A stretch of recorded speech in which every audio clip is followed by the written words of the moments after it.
Welcome to the Institute of Management Consultants, Northwest Oregon and Washington, IMC now. We have two great speakers and we've got a wonderful program.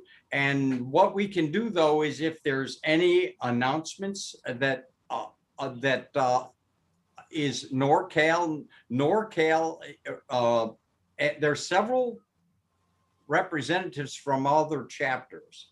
So who is representing another chapter that would like to make a brief announcement about an upcoming event?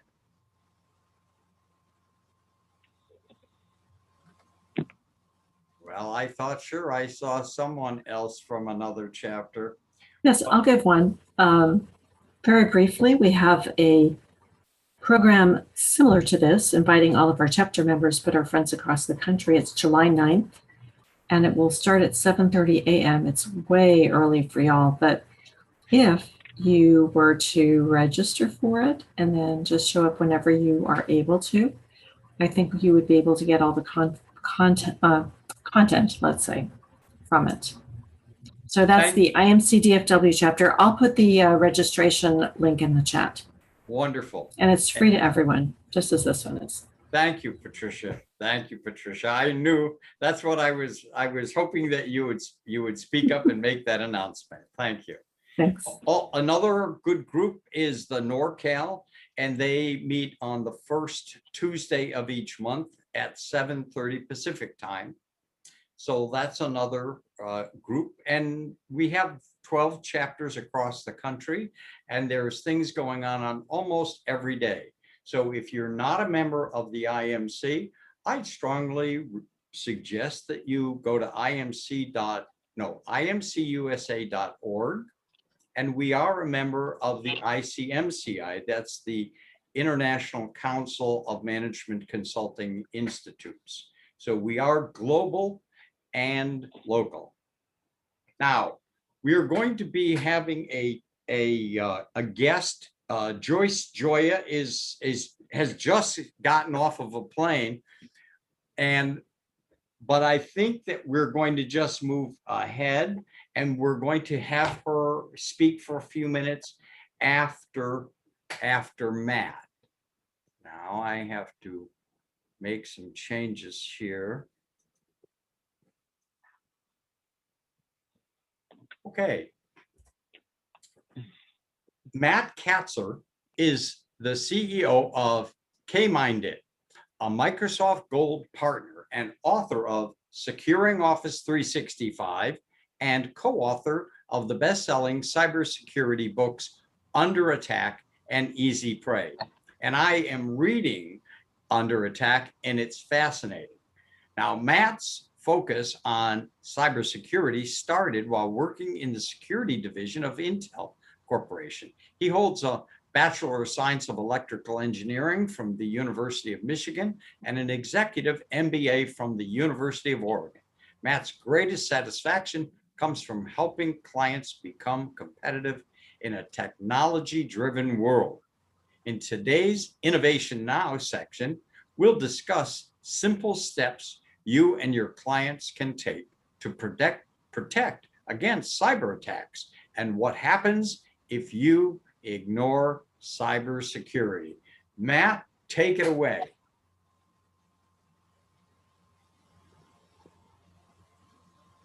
You know, it doesn't matter how many times you do this, you can never find the unmute button. Yeah. So it's, hey, John, thank you very much for that warm introduction, and welcome everyone. And I really this is a great honor to speak to all of you. And, you know, it's really interesting as how things have changed. This picture on the screen that I'm using as a flash backdrop is actually from the in Redmond, Washington at Microsoft, the main campus. That's their main cybersecurity site.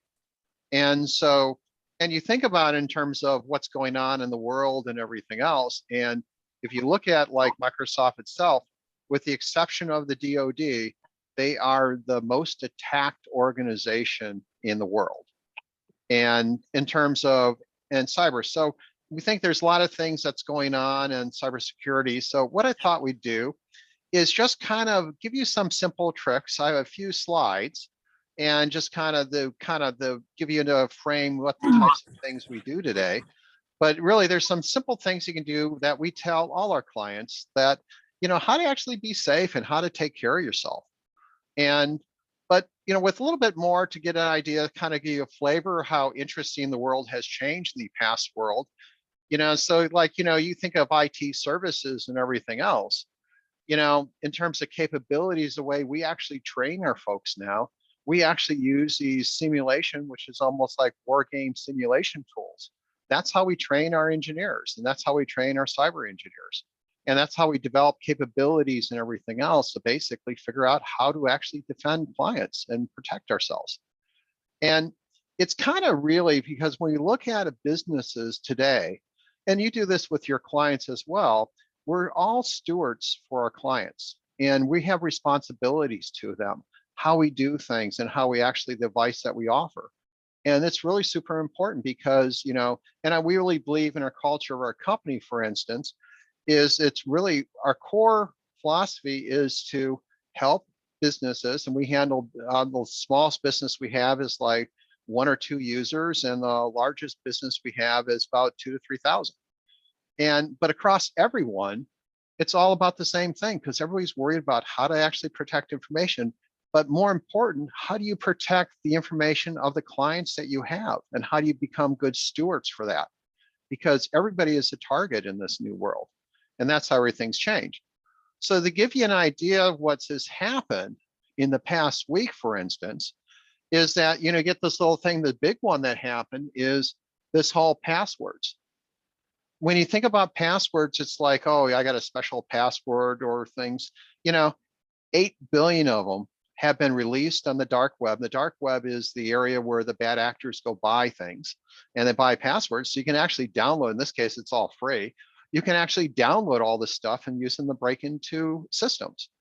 But these are the type of things. It's like construction companies are targeted with the public data breaches and exploit. This is just a new, like all the construction companies have been hit in the US. It's just like there's a massive campaign. Extortion letters for publicly traded companies demanding we're going to actually do what we did to the meatpacking guys unless you pay us $1 million Bitcoins. So anyone is traded. These are letters that went out this past week. You have Chrome, sometimes you don't patch your systems and stuff like that. Well, you have the same thing. The Chrome browser patch is that we have this thing called remote execution drive-by. In the computerized, what that means is that when you think of like drive-by shootings or something like that, or racing down the street, it's the same thing with your browser. You go browse to a website, you go to a website, that's a drive-by, you can actually get infected in your system. So you have to keep things on top and have to take care of it.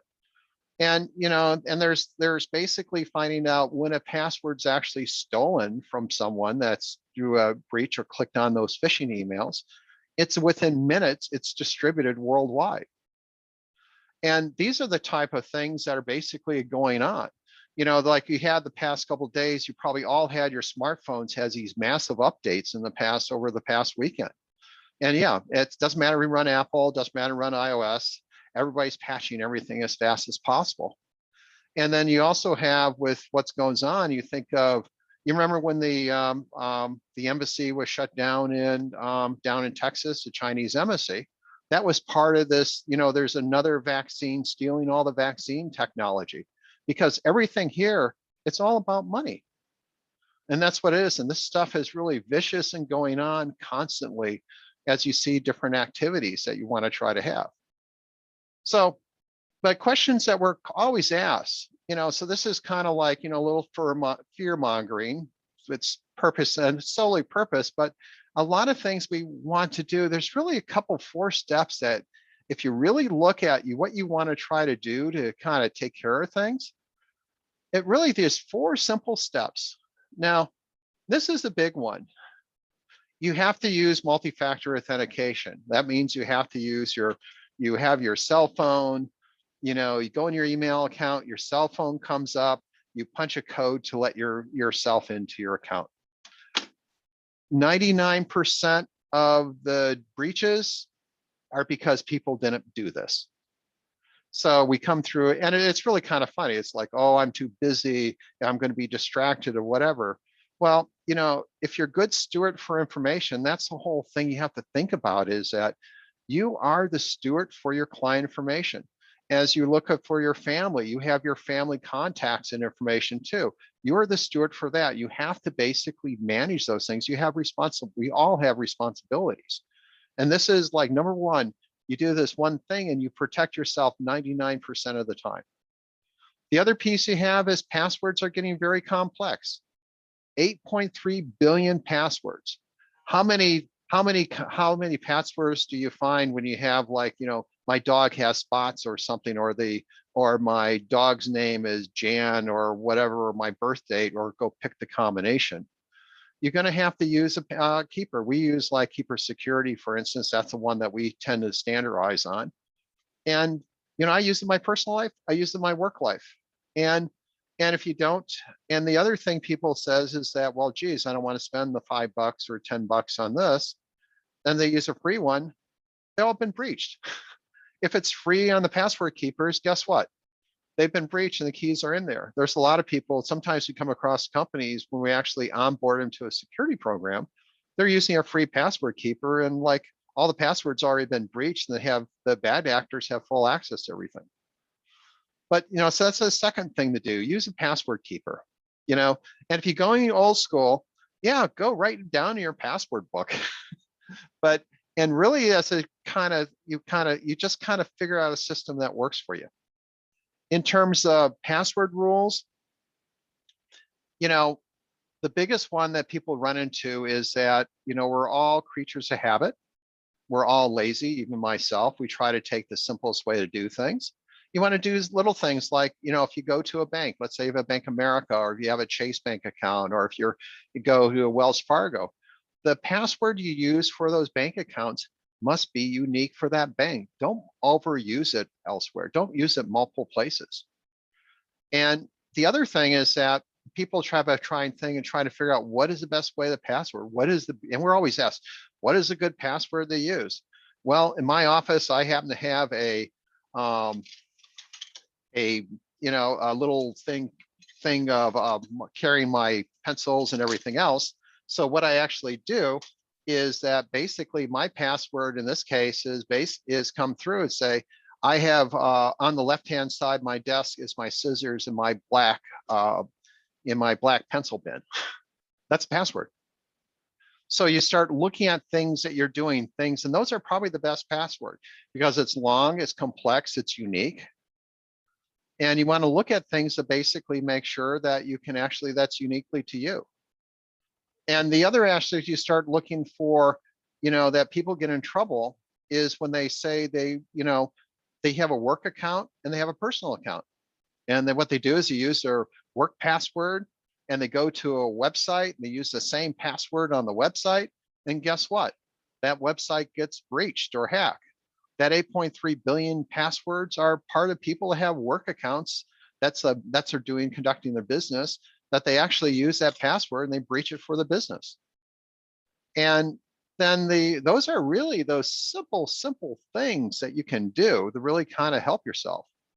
And then if you're doing like managing security, in the old days, you used to have like the IT folks would use security and they do, you know, manage your systems, manage security. Those days are gone. It's basically IT folks are good for support and reactive type things.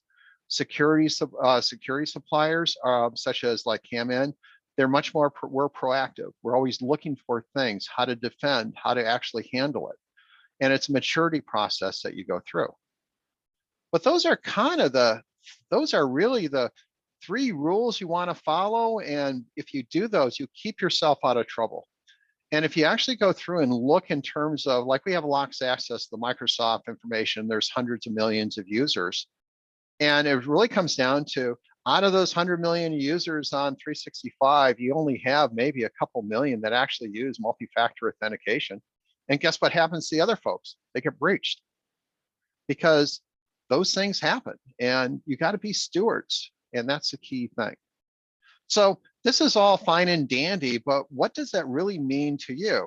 Well, a little story, what happened is that there was like a defense contractor, you know, and they hired a local excavation firm.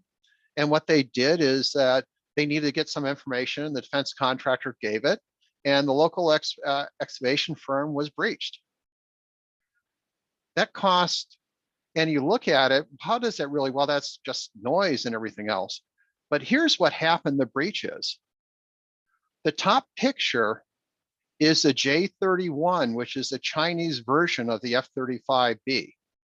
The bottom one is the Lockheed, and that's the McDonnell Lockheed F-35. So you're looking at basically close to almost $1 trillion that the Chinese picked up for free. That's the type of stuff that's happened. We all have responsibilities. We all have to be stewards for information. And that's the key. And it doesn't matter what you are, because people are looking, it doesn't matter if you're a bad actor or whatever. People are basically, there's businesses. We had one business that we've known that they discovered that was operating out in the, you know, Ukraine area. And, you know, they had like, you know, we use Vern Harnish for Rockefeller Habits folks and everything else. They do the same thing and everything else. And everybody's thought they were doing a super job. In the back end, there's a core of 5 or 6 people with some of the 80-person firm, roughly about a $50 million business they generated. And 5 people were basically the bad actors. And they're stealing information and doing a lot of spam, and it's legitimized. Sometimes people don't even know you're working for some of these things. But you have to be really stewards. You got to be stewards about what's going on, and that's super important. So a little bit about us quickly is basically we do a lot of things in Microsoft licensing. We do a lot of stuff in compliance management. And the key thing with now today, when you actually think about security and you think about different things that goes on, is you got to have this mode of, you got to be continuous security improvement. You got to constantly improve, just like we talk in business where you talk about efficiencies and looking at processes, and we want to get the SOPs in place, develop the processes necessary to basically move the business forward. Security is the same. And you have to basically embrace those things in terms of yourself. And that's all I really wanted to kind of give you, these ideas and those 3 simple rules. Use multi-factor authentication, for instance. Go basically use a password keeper if you don't have one, and make your passwords unique. Do those 3 simple steps, and you're going to do a lot, not only for yourself, but for your clients that you're basically stewards for their data, but also for your family. You have to take these things, and you basically, this is how you basically survive in this new cyber world. So with that, I was just having you kind of a brief overview, and I was going to pass it over to John and see what questions that you guys have. Thank you. Thank you, Matt. That was a great talk. And yes, simple, practical things we can all do. And we all know that we need to change our passwords. And yes, I've been using a password vault, and I still, though, have a little core of a few that I use over and over. And my password vault says, warning, warning, you're duplicating. So we have to use our diligence and really focus, because this is important stuff.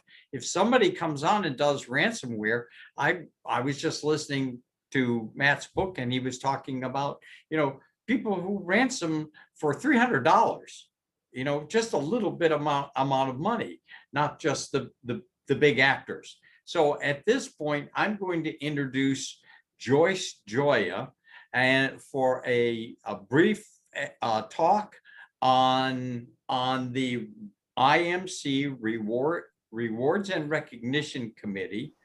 So Joyce, you just got off a plane, and thank you for joining us for a couple of minutes. Joyce. Thanks. May we, do you think we could take Matt's Yes, slides off? Let's Thanks. let's see here. Okay, I think Carol, I think you can do it. Yes, wonderful. Okay, There we thank go. you, Carol. Okay, hello, everyone. You know that my name is Joyce Joya, and I'm chair of the Recognition and Awards Committee. And I'm here today to talk very briefly about the power and value of recognizing our fellow members. When we recognize others, it makes us feel good, it makes others feel good, it reinforces the positive behaviors that we need to have in order to move IMC forward. And there are several different types of awards. And rather than go into detail today, John has suggested that I do a presentation for you on another day where I can go through all of the different awards, the chapter awards and the national awards, because some of you may know that we have a national award that is called the FIMC, the fellow of the Institute of Management Consultants. And so far this year, we have no applicants for that award. Now, there have been years when we have not had any awardees in that category. However, I'm going to be encouraging you in the follow-up presentation to please find someone you want to recognize and follow through on it. John, is there anything? I also wanted to talk about the fact that we have the Student Management Consulting Awards. And Rudy is going to be talking about one of the areas that we're looking at doing within that program. So, John, it's not really appropriate for me to take questions right now. Yes. Just please let everyone know that I will be following up by email, and John will establish another time where I can talk more extensively about all of the different awards that IMC offers, and encourage you to take the time and make the effort to recognize your fellow members. Thank you so much, John. And now I'm going to go collect my luggage and go find my husband. Thank you all very much. Bye-bye. Okay, thanks, Joyce, thanks for joining us. Rudy, could you speak for a moment or two on the importance of mentoring and about the SMCA, the Student Management Consulting Awards, and the work that we're doing to recognize students to help them to get a running start for practicing a consulting project and being judged and being recognized for their work in which they do a capstone project or something like that. Rudy, talk to us for a moment or two about that. John, you basically hit the bull. Hi, everybody. John just hit the bullseye on what the programs are for mentors and being mentored. I'm going to make up the story that most of us on this call have been or had a mentor somewhere along the way in our careers.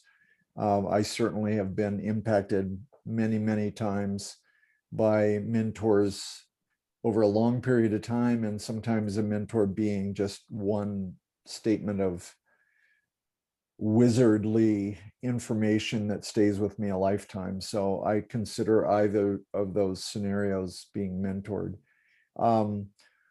Yes to everything John just said in terms of a program development, IMC and the subgroup focused on this mentoring program are looking out at various universities around the United States to find either undergraduate or graduate students that are working and interested in working as consultants. So that's, please spread the word. Please, anybody that may be looking for a resource like a mentor or an open door to a project that might be interesting to their field of study, please know we're wide open to that dialogue.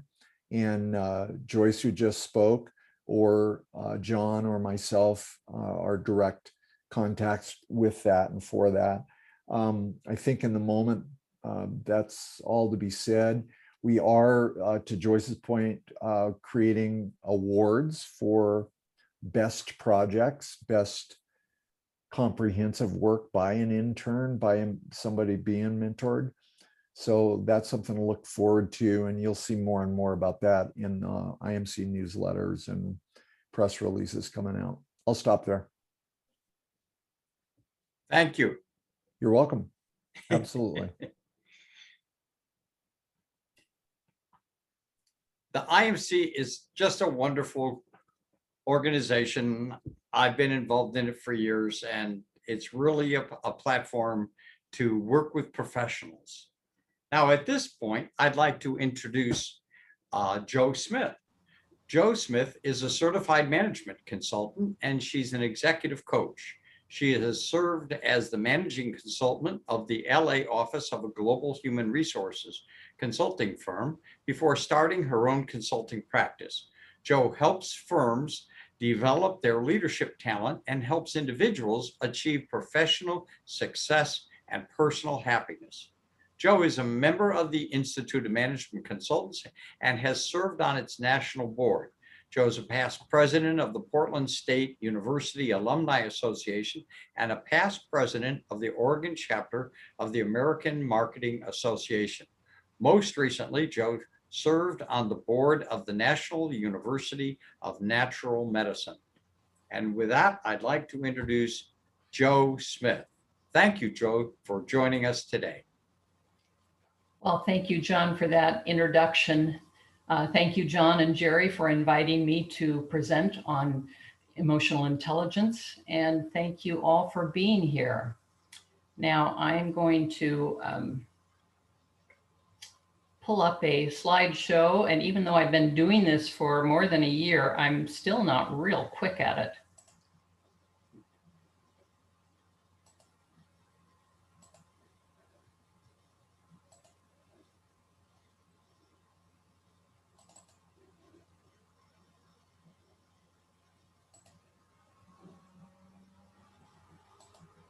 There we go. Thank you all for your patience. I'm going to talk a little bit about what emotional intelligence is and why it matters, but spend most of our time talking about how we can improve it. So according to EQ theory, among people with similar baseline IQs and similar educations, the reason that some are notably more successful than others is not because they have more IQ, but because they have more EQ. Now, we may have someone on the phone, so I'll actually read this rather lengthy definition of emotional intelligence from the Oxford Dictionary. It tells us emotional intelligence is the capacity to be aware of and express one's emotions and to handle interpersonal relationships judiciously and empathetically. Perhaps put more simply, it's your ability to be aware of your own feelings and the feelings of others, and to use that awareness to manage your behavior and manage your relationships. The components of EQ are personal competence and social competence. Personal competence is further broken down into self-awareness, your awareness of your own feelings, your own emotions, and self-management, your ability to use that awareness to manage yourself and manage your behavior. And social competence is broken down into social awareness, your awareness of other people and of their emotions, their feelings, and your ability to use that awareness to manage your relationships. So is EQ static? Absolutely not. we can improve our EQ throughout our lives. But why should we? Well, because when we do, we achieve more professional success and more personal happiness.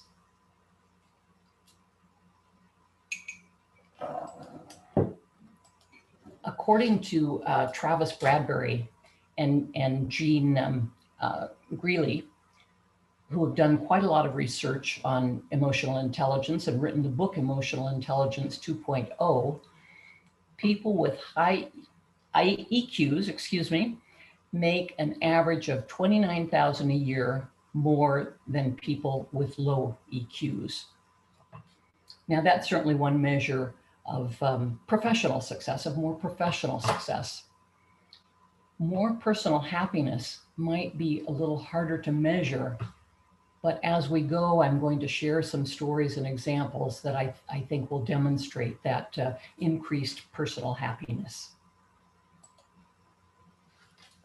So how can you improve your self-awareness, that awareness of what you're feeling and how to use it? Well, at any point in time, stop and ask yourself, what am I feeling? And why am I feeling angry or sad or enlarged or happy or whatever it is you're feeling? Why are you feeling that?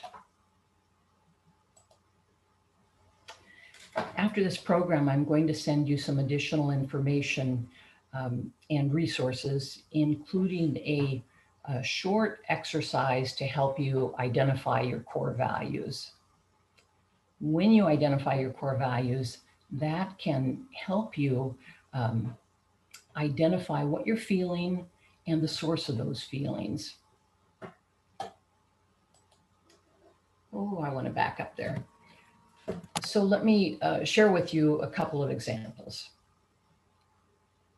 I was working with a wealth manager who became really, really angry at one of his employees.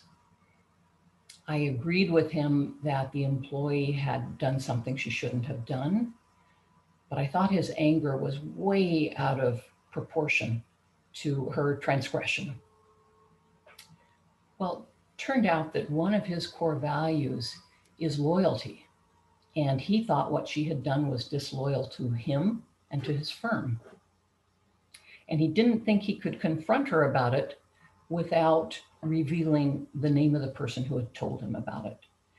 And one of his other core values is confidentiality. So here he had these two core values, loyalty and confidentiality, just at loggerheads with each other. As soon as he recognized that, his anger eased. Didn't go away, that didn't resolve it, but it did ease because he understood why he was feeling so angry. We talked more and figured out a way that he could talk with his employee about what she had done without revealing who had initially told him about it. So they had that conversation. She apologized. She understood why he objected to what she had done. And he learned that his information hadn't been entirely true. There'd been a little bit more to the story than he knew.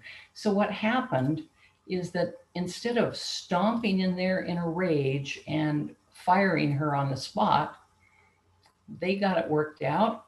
They fixed it. They resolved the problem, and he kept a very valuable employee. Another example happened a couple of years ago. I was teaching leadership for attorneys in business, and I had them complete this exercise. Well, at the end of the day, as the participants were leaving the room, I saw one man turn at the door and come back to the front of the class. And he said to me, thank you. And especially thank you for that core values exercise. He said, my wife and I have been arguing because I thought I needed to get a job in a fancy New York law firm. in order to be successful. But after, and she didn't want to move. But after completing that values exercise, I realized that everything that matters to me is right here. Now that was a profound moment for that man. Another, on a lighter note, one of my core values is adventure. I love adventure. And for that reason, I put a little bit of money aside. I put some time aside to make sure that I can have some adventures. I've gone to Rwanda. I've gone to Guatemala. I've jumped from an airplane, and I've taken race car driving lessons. Those are my big adventures. My smaller adventures and my more frequent adventures often are hikes. Sometimes I hike favorite trails, and other times I go find new trails. And adventuring in that way, adventures large and small, enrich my life. So I encourage you to identify your core values.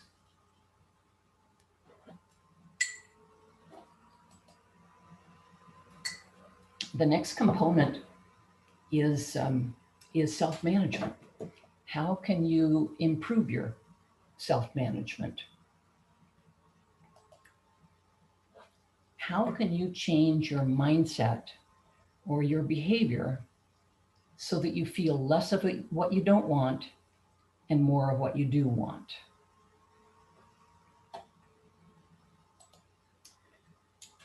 Well, first, pause. Pause and be present. You might find that mindfulness or meditation will help you to pause and be present. Then think and act in ways that give you happiness and satisfaction. Couple of examples here in terms of thinking and mindset. I was working with a man, or let me back up. I worked a number of years ago with a man who had 5 guiding principles. I've long forgotten 4 of those guiding principles, but one I will never forget, and that is assume positive intent. I shared that with a man that I was working with, a man who had a little bit of a chip on his shoulder, seemed to think the world was out to get him a little bit. And I told him that people don't get out of bed in the morning to make you angry. They get out of bed in the morning to do their best, to do what they think is right, just like you and I do. Well, about 6 months after he and I finished our work together, we had a cup of coffee, and he told me that he had made assume positive intent his mantra, and it had changed his relationships with his colleagues, with his clients, and with his family. Now that's a big win, professionally and personally. And another example of acting, the last one was mindset and how you think. This is about how you act. So an example of acting in a way that gives you happiness and satisfaction. My oldest son is a contractor. He's always busy, but he's crazy busy right now with the housing boom that resulting from the pandemic. Still, he managed to take a couple of days off and go fishing 2 or 3 weeks ago. When he returned, I asked him, "How was your fishing trip?" He said, "Oh, Mom, it was great." And he said, "And you know, every time I get out on the river, I think of new ideas and new ways to solve problems for my business." So here he is doing something that is fun for him. And now he has that awareness that when he does it, it frees up his mind. It not only gives him pleasure, but it frees up his mind to think of new ideas for his business. I I don't fish myself. That's not the way I that's not the way I get lots of pleasure and feel more happiness and satisfaction. But when I get stuck or when I need a little boost, I love to get out and drive. Love to drive. Not in town running errands, but driving out in the desert or driving up into the mountains. And it gives me that similar experience of just opening me up to new ideas. And finally, as a wonderful coach told me a number of years ago, flip the switch. He would say, you know, if you're having a bad moment, a bad day, or you're feeling stuck for some reason, go ahead and let yourself feel that for a couple of hours if you want to. Then flip the switch. Enough of that. I'm going to get back to work, get back into action.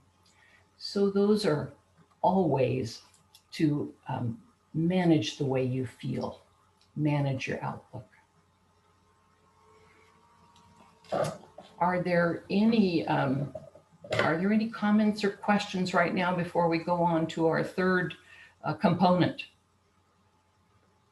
Maybe John, you can help me watch. Sure. We've just put an announcement in the chat window, and everyone should have access to the chat window.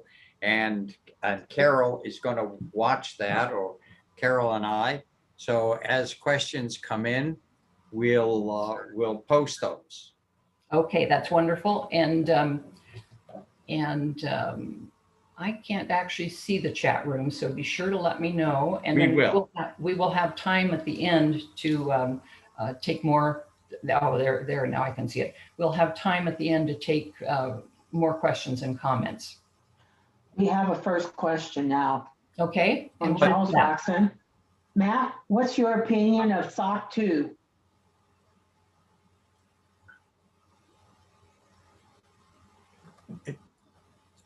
So before we launch into that, Matt, let's only do questions for Joe right now about, because she's in the midst of her talk, and then we'll have questions for both speakers at the end.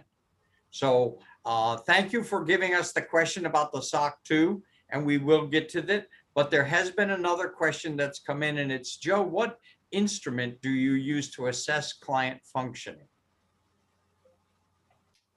To assess client function. Client functioning, yes.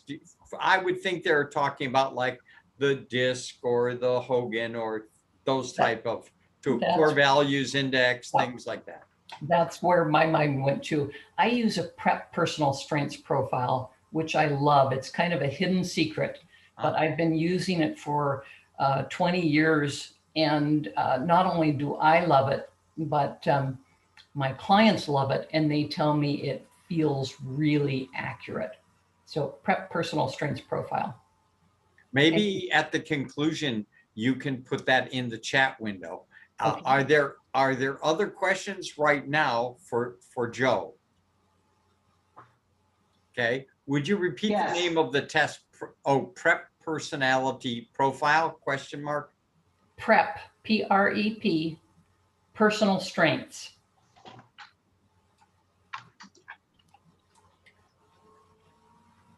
Okay, PrEP, P-R-E-P, personal strengths. Yes. Okay, I've just posted it. Okay, thank you. Okay, go ahead, Right, Joe. Move forward. Oh, is there another There's a question? couple more questions, John. Go ahead. Okay. What instrument do you use? Oh, would you repeat the name of the test? PrEP personality profile? Yeah, we just did that. Okay, So we're ready to move forward? we are. Okay, thank you. So the third component is social awareness. So how can you be more aware of the people around you and what they are feeling? I certainly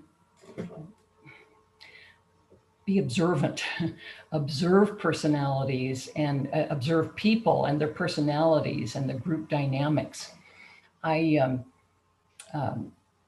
was teaching leadership for attorneys in business again just a couple of weeks ago, and asked a couple of very experienced general counsel to attend our virtual welcome event to take questions from our participants. And I asked one of the general counsel, what do you look for when you hire and promote attorneys on your team? And he said, I look for people who can read a room and who can get along with lots of different kinds of people in order to get the work done. That gave me a big smile because he was talking about emotional intelligence. That is EQ, pure and simple, to read a room, to understand lots of different personalities, and in the business, and to build relationships with them, and in the business context, to be able to use that, use those relationships to get the work done. So I have another tool for you, and that is to listen up. All of us can improve our relationships, both professionally and personally, by improving our listening skills. And here's how to do it. So first, stop talking. Yes, in order to listen, you have to stop talking. And then pay attention and make sure that people know you're paying attention. Don't be planning what you're going to say while they're talking. Ask probing questions and then listen to the answers. Asking questions is a powerful leadership tool, but then you do have to listen to the answers. And to periodically acknowledge what you've heard. That doesn't mean you have to agree with what you've heard, but acknowledge what you've heard and act on what you've heard. Again, that doesn't mean you have to do everything you're told, but for instance, someone on your team might ask you to adopt a new policy. And you might say to that person, I'll give it some thought and then come back with you in a couple of days. You come back to that person in a couple of days, say, I've given this some thought, I've done some research, I've talked with another supervisor, and we've decided to take a different course of action. So you did not do what that person asked of you, but you heard the person. And that person, he or she knows that he was heard because you acknowledged it and you acted on it.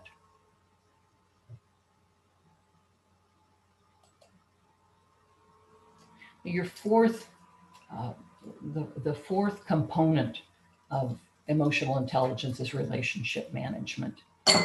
So how can you, or let me back up and say relationship management involves persuading, or allows you to persuade, to negotiate, to inspire. And that's just the start of a long list of things that you can do better if you do a better job of managing your relationships. And relationship management, this fourth component, really draws on the first three. It draws on your self-awareness, your self-management, and your social awareness. So to improve your relationships, your relationship management, a good way to start is to grow your empathy. Put yourself in the other person's shoes. Try to understand what it is, what their experiences are. What are their experiences that have given them a different perspective than yours, perhaps? They have come from a different family background. They've had different work experiences. So use that questioning and listening to learn more about people and where they come from. And then embrace diversity of all kinds. not only racial and ethnic and gender diversity, but embrace personality diversity, embrace generational diversity. And when you do, you will get a better work product, and you will enrich your own life. And as you build those relationships with your asking and your listening and your observing and you're growing your empathy and learning to understand others, as you build those relationships, nurture them continuously. Let people know that you care and that you're interested, not only when they're going through trying times, but when they're going through great times. So it might be, I'm really sorry your mom's not feeling well. Is there something I can do to help? Do you need me to cover for you at work? Or congratulations on that promotion you got? Or how's your new book coming? Just continuously stay in touch and let people know that you are thinking about them, that you care about them. Improving emotional intelligence can be a fun and rewarding lifelong pursuit. I suggest that you pick 2 ways to improve your emotional intelligence. Focus on those 2 practices for 6 months or so. Don't make it hard, make it fun and interesting. And then assess your progress and either continue improving in those same areas or pick new ways to improve your emotional intelligence for more professional success and personal happiness. And now I'd like to open it up for conversation. I'd like to hear your comments, take your questions, and especially I'd love it if some of you would share ways that you think you might, things you might do to improve your emotional intelligence. I hope you'll all do that core values exercise, but what might you do to change your outlook, to build better relationships, to feel more of what you want to feel and less of what you don't? So I open the floor.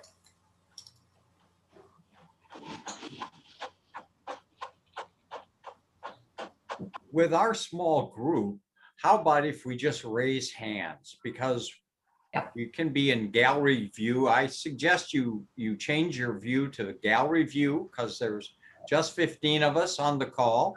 And who's got a question? Raise your hand and unmute yourself. And let's start with some questions for Joe, and then we can have questions for both speakers, and we can begin a general discussion.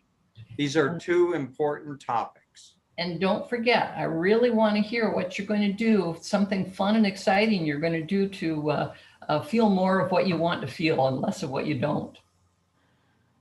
And for those of you who don't know where the hand is, you go down to your toolbar and click on reactions, and that's where you will find your hand icon. Yes. Or you can just do this. Yes, or you that. can just, there's just a small group of us. Well, I have a question. Well, I have my hand up. Oh, you did. Go right ahead, Harvey. Excuse me. Okay, well, I'll just share this. It's real brief. So I have a placard on my wall that I remind myself right behind me, and clients can see this on Zoom calls. I got to turn around and read it, but what it says is that people don't care how much you know. What they care about is how much you care. And if you can't, for me, that's a really good benchmark to keep in mind. And consequently, I know I'm not the brightest guy on the block, but I think a lot of my success has been because people understand that my focus is on their benefit, not my own. Putting my own self-interest aside for their benefit. Thank you, Harvey.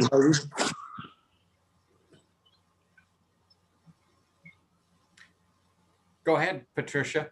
Yes, one of the things I loved about your ideas for us on how to improve in our social and emotional intelligence is make it fun. And I've been looking at quite a lot lately a recent bestseller. I think it's still on the bestseller list, and it is the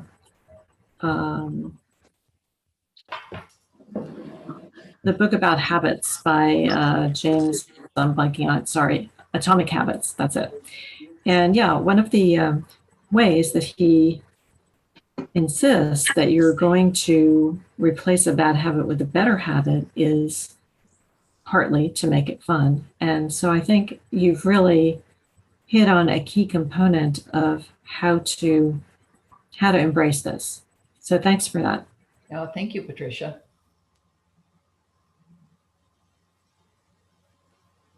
You know, one way you can have fun and build more awareness and build new relationships, you might, well, like I love to go out and drive. My son loves to go out and fish.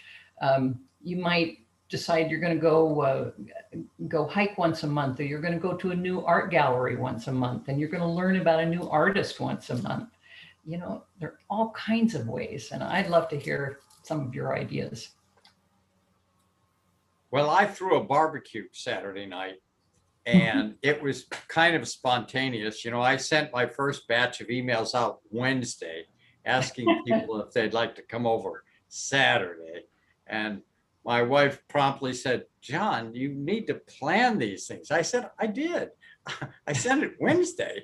Then I sent some more on Thursday. Then I started calling friends. So we had about a dozen people. And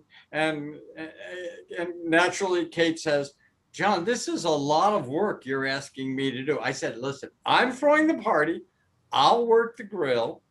So it was a lot of work. It's true. It was a lot of work, but it was a lot of fun. You know, I've missed the interaction. I'm sure everybody has. God, it's been horrendous just sitting in an office. Yeah. Here comes Brandon Hamilton.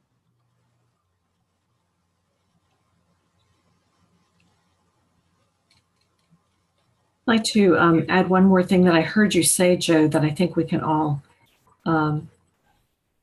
focus on and maybe take it to the next level. So the idea of caring is very important, and it is a foundation of what you're asking us to do. And I'm very familiar with the literature on caring, but something I've noticed during pandemic times is the word love, the actual word love, is coming into the media more. And it's almost like, you know, it's actually okay to use this word, even among professional colleagues or people maybe that you don't know as deeply as perhaps you once would have thought necessary to use that word around. And I really think we should be aware of this and maybe embracing it in this moment before we totally go back to the offices and, you know, post-COVID life that we are anticipating. It's a moment in time that we can really use to help us bridge ourselves to a better way of functioning, I think, with respect to emotional intelligence. So don't be, I'm telling everyone, don't be shy about using this word. It's a good word to be using right now. And you can really use it to help people understand how you're feeling. And, you know, you often are going to get very deep feelings from them in response because you've opened a door by using that word. Yeah, very nice. Who else? Good. Chuck? Yes, Chuck. I think your question was, what are we going to do differently? And one of the things that I've noticed about myself is with having so many online meetings, I've gotten sloppy on that technique that you mentioned, how to read a room. And I think that as soon as it's feasible, I'm going to dramatically increase the number of face-to-face meetings I have with people. This Friday, I'm a president of the board of an organization. We're having a face-to-face in-person meeting this Friday. And I know that it's going to be very different for people because they're not going to be able to blot out their video if they want to go do something else during the middle of the meeting. If they have to go to the restroom, they'll have to say, excuse me, I've got to go to the restroom. But I think that it's going to be extremely important, and it's something I put on my to-do list for the next 6 months, is to dramatically re-engage with people Yes. in the same space. Yeah. So I like it. Yes, yes, Jerry. You're on mute. After all this practice. That's the damnedest thing. Anyway, I just came back from Vegas where I did a live speaking engagement. Wow. And one of the, yes, it's amazing. It's the first time in a year. But one of the things I was amazed by was the reticence of people to engage in normal networking kinds of conversations. We need to make sure that as leaders in the community, we have to help them get that started. If you don't, it's not going to happen. People tend to withdraw, and this COVID thing has caused them to withdraw even further than they normally would. So it's up to us to start those conversations, and using some of the techniques that Joe was talking about, draw people out, get them involved, help them find their way back to what I'll call a normal in the new normal. Okay. Yeah. And Jerry, when you say they were hesitant to network in the way we're accustomed to, do you mean that even though they were at a live event, they were hesitant to approach each other, to get that close to each other? They were, when they came into the room, they, instead of chatting with the people around them, they were tending to go into and sit down and not talk to anyone, which is not an unusual thing. I mean, I've seen that before, but it was much more pronounced. And somebody had to kind of break the ice with them. And the old icebreaker idea, that's what needs to happen big time. I was totally amazed. Now, again, the promoter I was working with is an ace at jacking things up and getting the room involved. But even he and I, we were on a phone call this morning. We both said the same thing. People just aren't there yet. They aren't back yet. Yeah. Jerry, I just want to jump in and reinforce what you're saying. Some of you know that recently I had bypass surgery. Yeah. And the recovery from that was a pretty rugged experience. The cardiac rehab program I've been to is great. There were 8 people in my cohort. Some had had triple, quadruple bypass. Some also had had strokes. I mean, and everybody had faced death in some way. The one thing the cardiac rehab nurses mentioned is that those groups where people jumped in and talked with each other and shared more generally had faster recoveries than those that didn't. I was fortunate to be in a group where even people across the spectrum of social and political views, we came together under the empathy of a shared experience. And Jerry, I started out by going around the room the first week, introducing myself to everybody, even though at that point I could barely stand. So it was really early on, but I felt it was vital that we all get to know each other and share our emotional and technical experiences with each other. Tomorrow's graduation day. I'm really looking forward to it. I already have my report card on how I'm doing in terms of my cardiac behavior. I'm back to work full time. But the point is, what you said, Jerry, resonated with me because it is a complete bullseye of what my most intense experience, one of the most intense experiences of my life has been. You validated it, how important it is to take the leadership and get people talking with each other. That's it.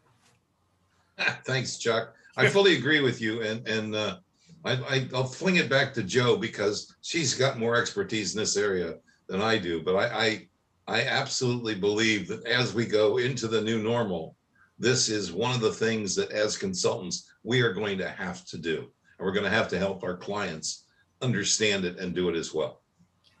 Agreed. Agreed. Who else has, Rudy, do you have a question? Oh, okay. Yeah, it's a little after 5, but we can keep going if you have a few minutes. There was a question for Matt on SOC 20. Was that SOC 20 or SOC 2? No, it's SOC 2. SOC. Yeah. That's a SOC 2. Yeah, I mean, when you look at compliance, the main difference is what's happening today. SOC 2, you basically get SOC 2 compliance, you get an auditor to come in, they point and shoot, and you're basically done. What's happening with the new, like the DoD standards and everything else, the cyber maturity model certification framework, it's a continuous improvement model, and when you actually go in for accreditation, they actually verify that you actually done over the period of the previous 3 years, in this case, that you done the changes and have you maintained it over time. That's really what's happening.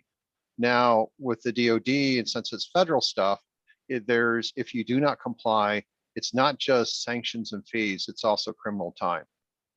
So, and us as service providers now, we have to be accredited to the same level. So now when we actually do IT services or anything else, and we have DoD clients, we are now governed under the same rules. And now we're finding not-for-profits are coming to contacts, like large not-for-profits, Portland areas, 1,200, 1,300 people. Basically, when we do service and we do things now, we actually come under the same guidelines for not-for-profits, which have absolutely nothing to do with DoD. They just happen to have a federal contract. And we have now criminal and sanction penalties. That doesn't exist with SOC and some of the other more of the legacy models. It's a different world that's happening. Okay, we have another question for Matt. Okay.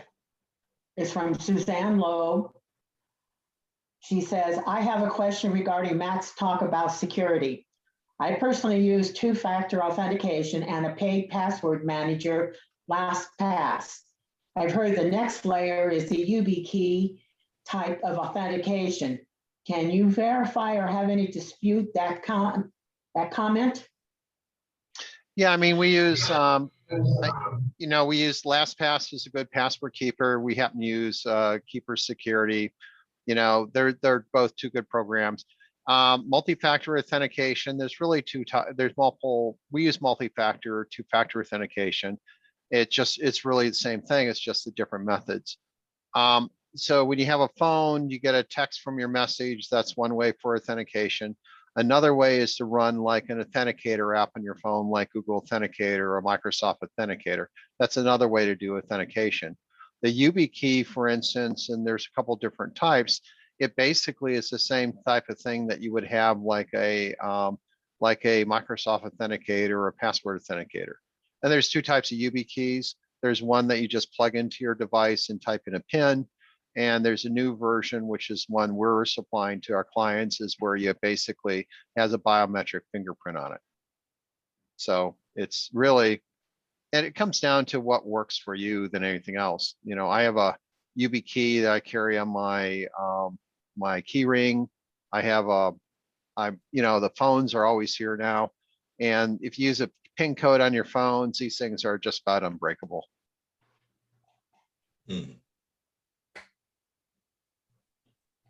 That's good. That's good. Other questions? No more For questions. either Joe. Oh, go ahead, Carol. I just said there's no more questions ready. Oh, okay. I just, if I could jump in for a moment, I just wanted to say thanks to Matt. We weren't able to communicate because I was out of town, and I really appreciate his being here and working with John to get this presentation today. And I have to tell you, as one of his clients, he is telling you exactly what you need to do.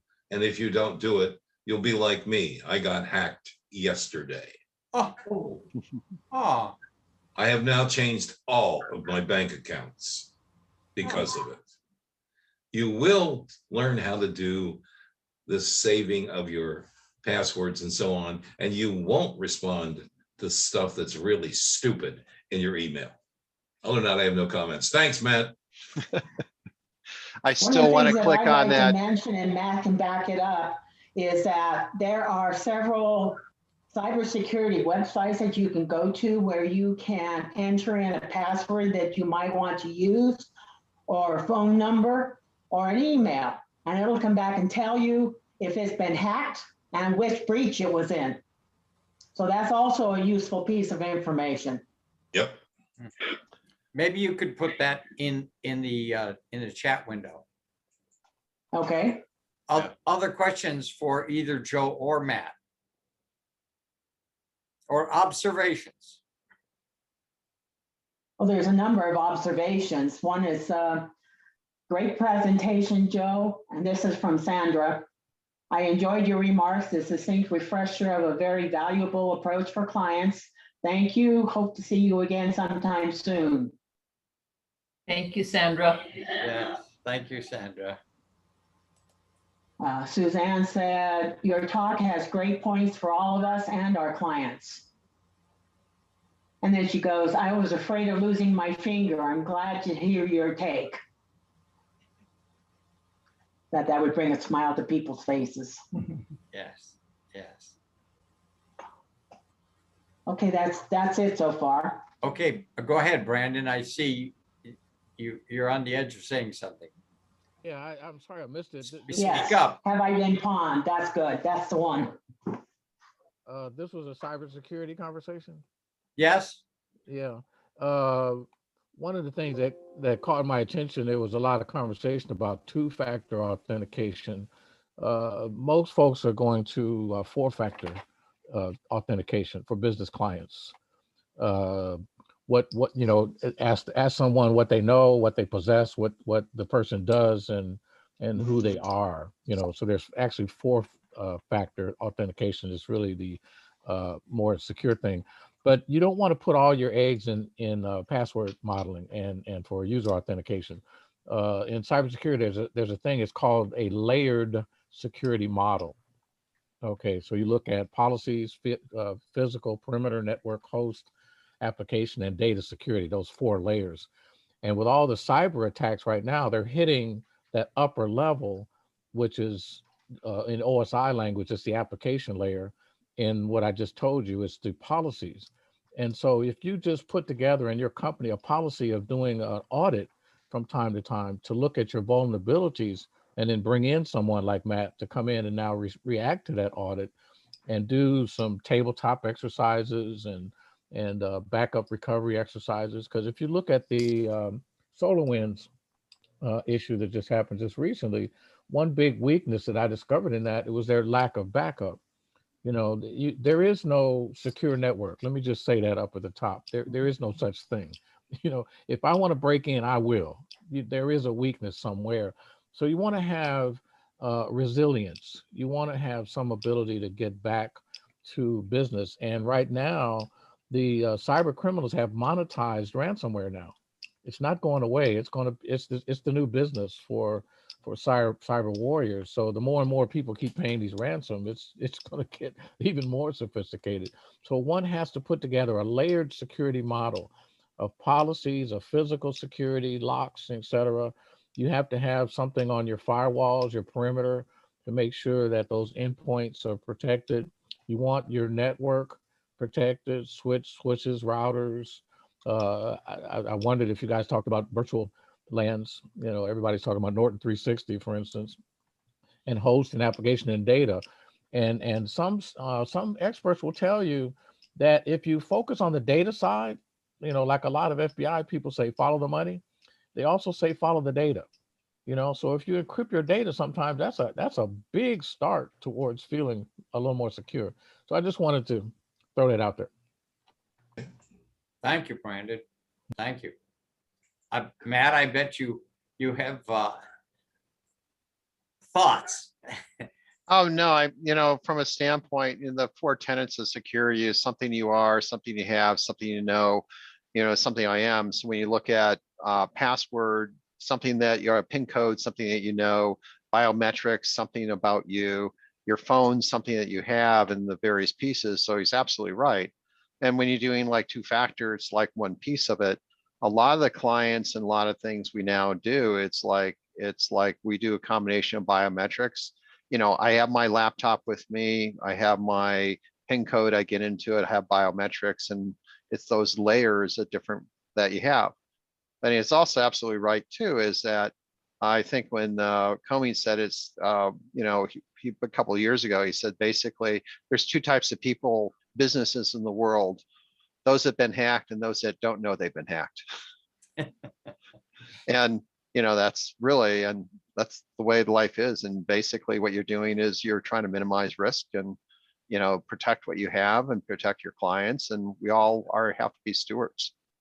And this goes in terms of what Joe was saying when you talk about emotional intelligence and EQ, how we approach things and different things. It's in all our lives, and we have to look at it from that aspect. Yes, as we were preparing this talk, I was thinking, wow, what a divergence between cybersecurity and emotional intelligence. And yet, whenever you have real divergent topics, it gets really interesting because there's aspects of one that influence the other and vice versa.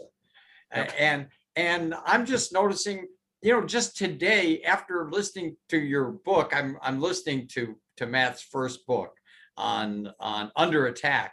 And I go into my email looking for Matt's email and for Joe's email to be prepared. And I'm seeing all these emails from all these people that I don't know. And they're very personal and they're very, well, hi, John, just, this and that. And I'm like, and then, my son's son-in-law is a technician for Lynn Benton Community College. And we were talking about your talk today.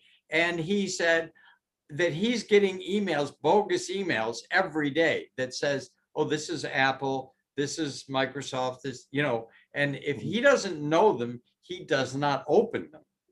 Mm-hmm.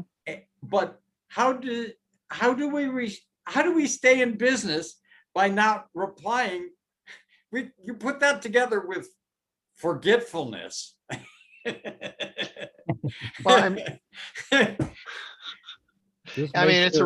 it's a real challenge. And that's why you have to trust folks. You have to trust people, and that's why when you talk about when you look at emails from people that they have a personality, they have a response, and like Joe said, you're used to them and how they react to you, even their written language, and you basically say, did this person really do this or not? And you have to actually, and if you don't think it's true, don't click on that link. Or call them on the phone, call them back and say, was that your email? But I get that Amazon coupon where I get my $50. Geez, why is my security software blocking me from getting that coupon? I don't understand it. There's a couple of things that you can do, simple things, as Matt was saying, is if you are not certain about an email that you get, put it into your junk folder, your spam folder. It inactivates all links. So you can open the email and read what it says without fear of actually activating a link. I didn't know that. Yeah, that's what the junk folder does, is it deactivates any kind of link. Oh. So you can actually read it without fear of it. And as long as you don't click on one of those links, then you're good to go. Yeah. Because I know I've been in that situation too, in which I've got emails from people that I do know. And it turns out that they didn't send me this email. Yeah.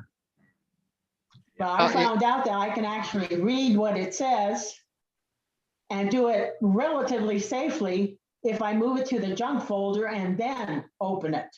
Mm-hmm. It's a small thing. Yeah, there's small things you do, like you get like emails from your bank and notices, they say click here. Always go to the sites, don't follow the URLs. Basically you have to really learn to question things, and you actually say that, did I actually receive this and everything else? And if you're not expecting something, especially even with using a multi-factor authentication, like during our discussion, my phone was pinging me about accepting some stuff. And, I wouldn't accept it until I knew exactly what it was. So I broke for a second, figure out what was going on and took care of it. But you just got to be aware is the best thing. It's just like when Joe talking about emotional intelligence and be aware of surroundings, aware of people, you got to look at, that's the way you have to look at everything now, is you have to be aware and just don't be an automation and just click and just go through things. Well, Matt, I'm going to be changing a lot of passwords after your talk. I thank you for that. And John, I have a quick story to share. Please. I too was thinking about the difference between the topics of cybersecurity and emotional intelligence. And it made me smile because it reminded me of a time, 3 or 4 years ago, when I spoke to a financial group. And I spoke on the magic of trust. And then the other speaker came out and she was talking about how to avoid or to spot embezzlement. And so I presented, and we had never met before. And then she came out and she looked at me and she said, "I'm sorry, Joe, I don't trust anybody." And brought the house down. I don't think anyone laughed harder than I did. And she and I have become fast friends. And Yes. yeah, there is the overlap, Matt, as you say. They seem very different, and yet there is certainly overlap. And interesting to think about how face-to-face we know people, we know how we come to know them and how they behave. And I hadn't thought about applying that to the emails they write or what they put online and recognizing, is this real or is this or is this spam or someone else?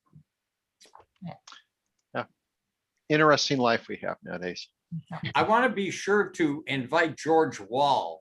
George, I see you've got your photo up and you've got your mic off, but this is George's first time visiting us, and he's calling from Toronto. He's a CPA from Toronto. So, George, do you have any questions or observations about our gathering today? Well, it's certainly interesting. It shows me how little I know about security, and I just sort of don't think about those things, and I guess I've got a lot to learn.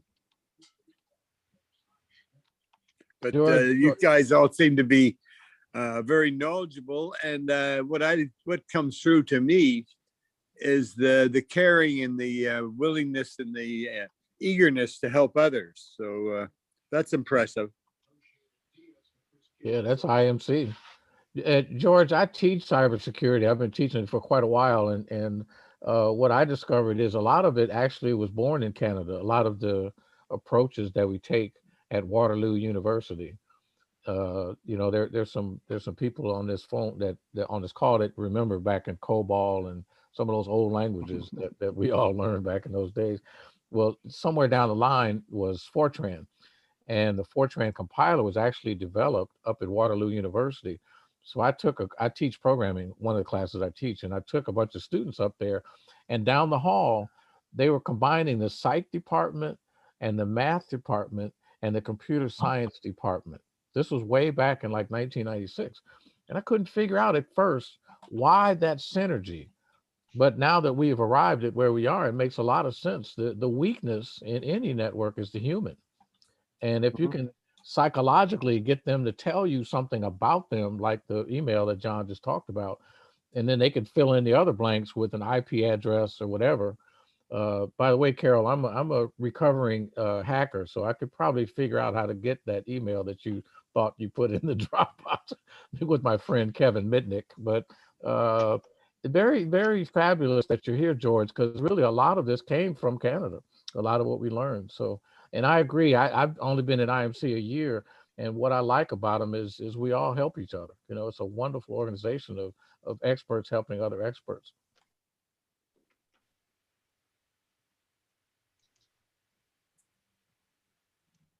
Okay, Jerry. So you're going to depart, and the rest of us will hang on for another few minutes. So let's see, any other questions on security? I think the points that you made, and we'll send out the slides for both of your talks, and also we'll get the recording and send it up to YouTube and up to Podbean, so that people who've missed our talk can catch it on the repeat. Other points. How about, is there anything going on, Patricia, in the Texas chapter in terms of talks coming up, either on what you made a mention of the July talk? Why don't you mention that again? Right. I'm happy to re-mention it. And if anyone missed getting it in the chat, I can put it there again. It's free to everyone this time, and we are joining forces with a Dallas, Texas institution called the First Friday Book Synopsis. The leader of that phenomenon is Randy Mayu, and he has been honored by the DFW chapter with the Dick Tozer Award. Dick Tozer, some of you may know from years past. He's no longer with us, but we have established an award in his honor. So Randy is going to discuss 2 business books for maybe 100 plus people on Zoom. Some are regulars, some will be new, some might be from across the country because we've invited you.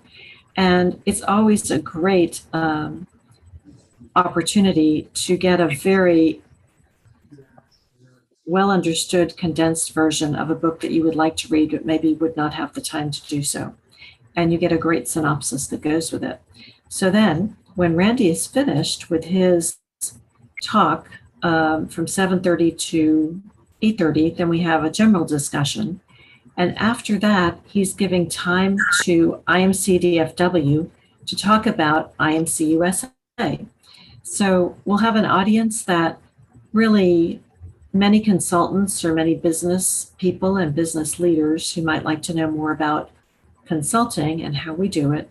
And also the opportunity for everyone who joins us who is a consultant and who is joining because they're part of IMC to hear the great wealth of information that Randy shares with us every month in his First Friday Book Synopsis. So I thoroughly encourage you to come, and it'll be fun.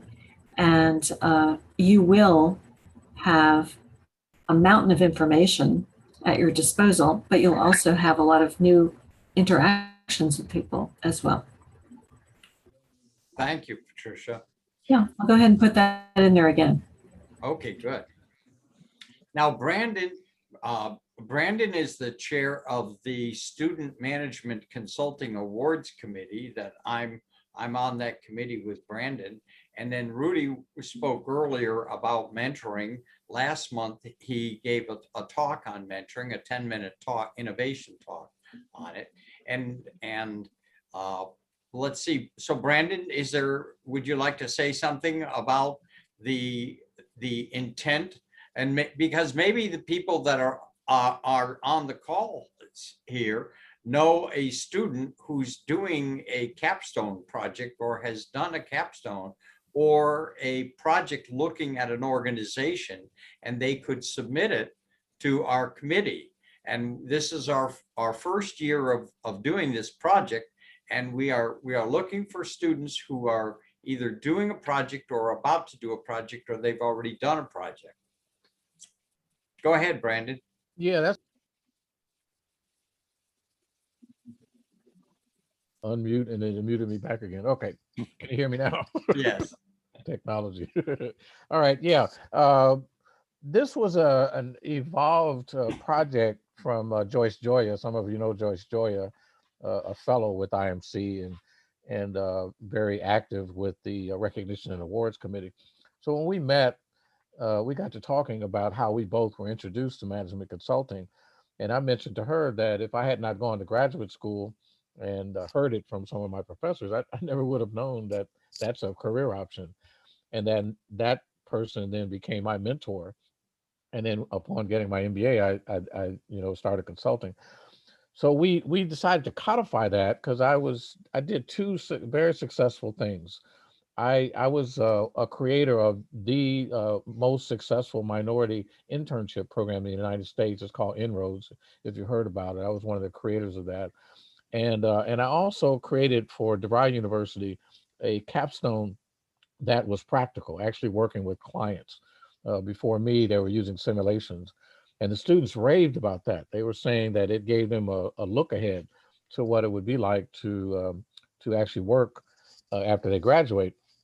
And the third thing I did was I met with a large group of HR directors from about 28 different corporations around Chicago. And each of them said that they were angry at the colleges because the students are graduating from these universities with degrees, but then it still takes them a while to get some value from these students.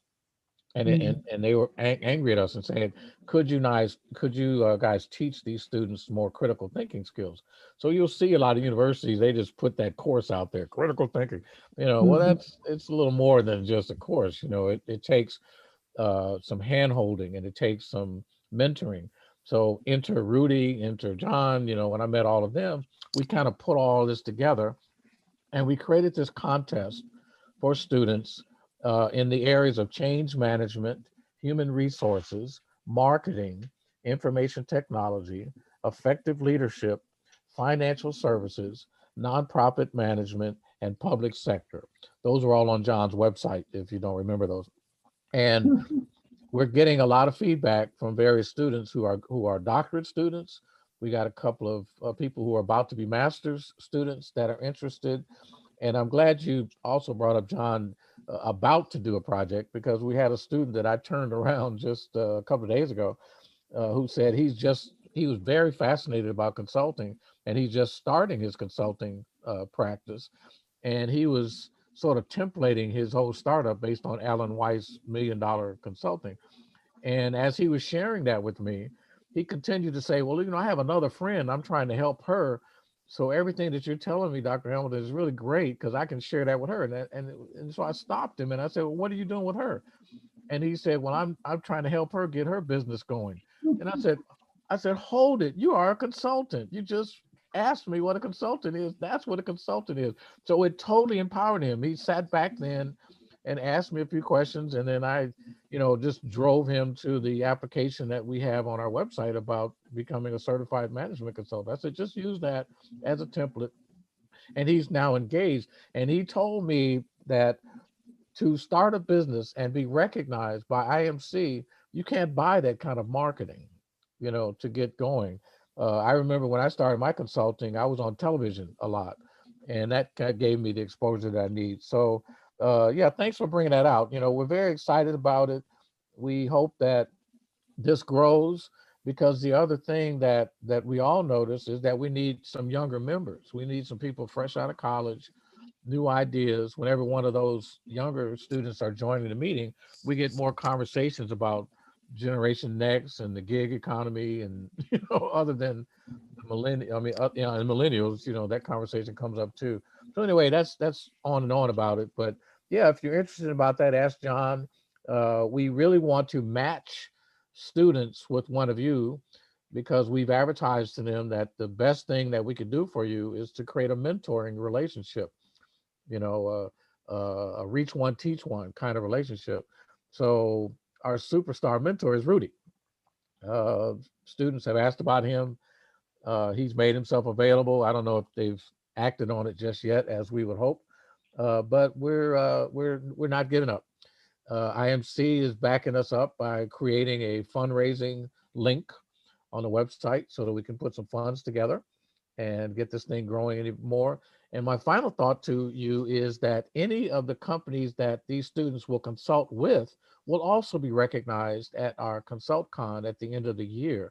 So if any of you want, a free consultant, let John know, and we'll try to put a student with you. This was actually a recommendation from Rudy, so I don't want to steal your thunder there, Rudy.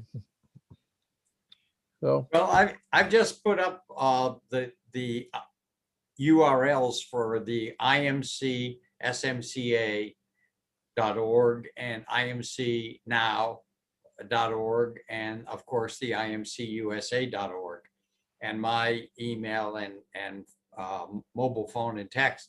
So if you have students, please, let us know, and we can have a conversation with them. And it's been an excellent talk today, a couple of talks. Well done. Thank you very much, Joe. That was very, very good. And the way that you did the slides, both of you, your slides were very good, and your timing and your tempo, very, very good.